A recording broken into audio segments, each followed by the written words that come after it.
Hi, मेरा नाम है doctor Juhi Shah and I'm working as a consultant in pediatric oncology at Fortis Hospital, Mulund.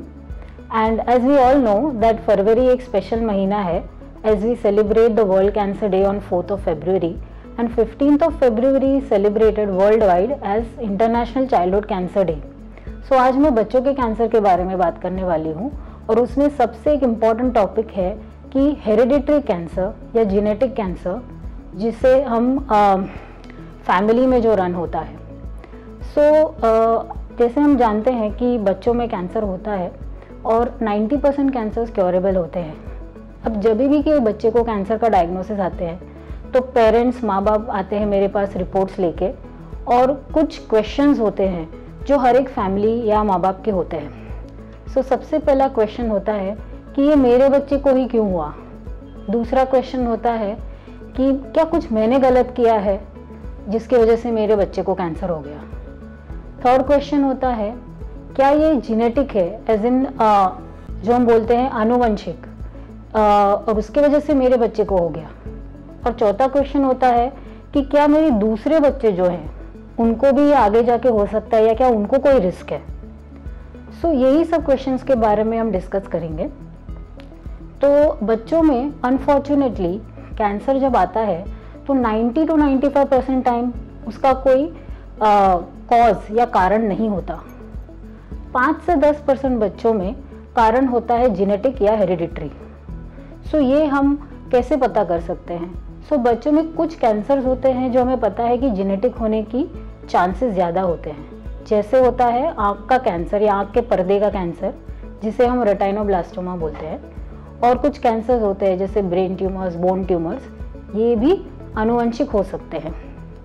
अब हमें कैसे पता चलेगा कि ये जेनेटिक है कि नहीं। जब कुछ बच्चे जिनका कैंसर जल्दी आता है, जैसे कुछ बच्चों का जन्म पे ही आता है या एक आँख नहीं दोनों आँख में आता है, तो ये जेनेटिक होने की संभावना होती है। दूसरा होता है कि अगर फैमिली में कोई हिस्ट्री है, जैसे कि जो बच्चे जिसको कैंसर आया है उसके मम्मी या उसके पापा या उसके भाई बहन या उसके क्लोज रिलेटिव, जैसे चाचा है, चाची है, मौसी है, मौसा है या नाना नानी, दादा दादी, अगर इनमें कैंसर की हिस्ट्री है तो ये इम्पॉर्टेंट है। पर ये कैंसर अगर उनमें जल्दी आया हो, जैसे 40 इयर्स के पहले अगर माँ बाप या नाना नानी, चाचा चाची को हुआ हो, तो इसे हम फैमिलियल कैंसर बोल सकते हैं।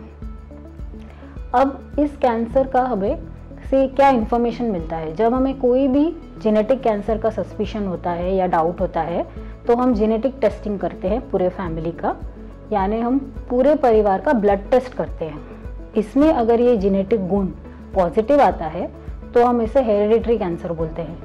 अब इससे हमें क्या इन्फॉर्मेशन मिलती है, ये बहुत इंपॉर्टेंट इन्फॉर्मेशन मिलती है कि ये कैंसर हेरिडिटरी है और हमें ये बच्चे का तो हम ट्रीटमेंट करेंगे, लेकिन साथ साथ में उसके जो भाई बहन है उनको हम सुपरविजन या हमारे भाषा में बोलते हैं सर्वेलेंस में रखेंगे।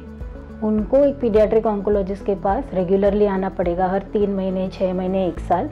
हम टेस्ट चेकअप करते हैं, कुछ टेस्ट करते हैं, और ये इसलिए करते हैं कि अगर कुछ हमें अबनॉर्मल लगे तो उनमें अगर जो रिस्क है कैंसर का अगर कुछ आता है तो हम इसे जल्दी पकड़ सकते हैं।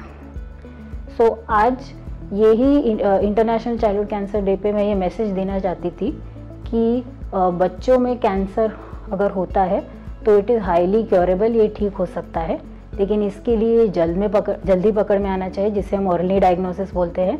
तो ये हम जल्दी ट्रीटमेंट करके इसको हमेशा के लिए ठीक कर सकते हैं।